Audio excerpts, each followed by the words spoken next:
Adding files to your Asana project is pretty simple. All you need to do is go to the Asana project website. Now open the task that you want to add as the file.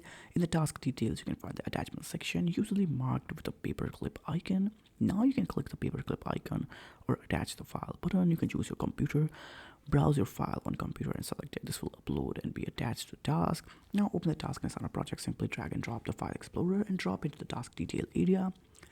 Now you can use Google Drive and Dropbox and other things which can help you to open the task. You want to attach the file, click on paperclip icon, or you can attach file icon. You can select your Google Drive or other cloud storage. You can sign in Google account if it's prompted. However, if it's already logged in, it won't be prompted. So yeah, this is how you can use Dropbox, OneDrive too. While you can directly not upload entire project, you can organize files by attaching them with tasks within the project. These files will be visible to the project when you view the specific task. So this was how you can simply just attach the file to the Asana project without so much fuss.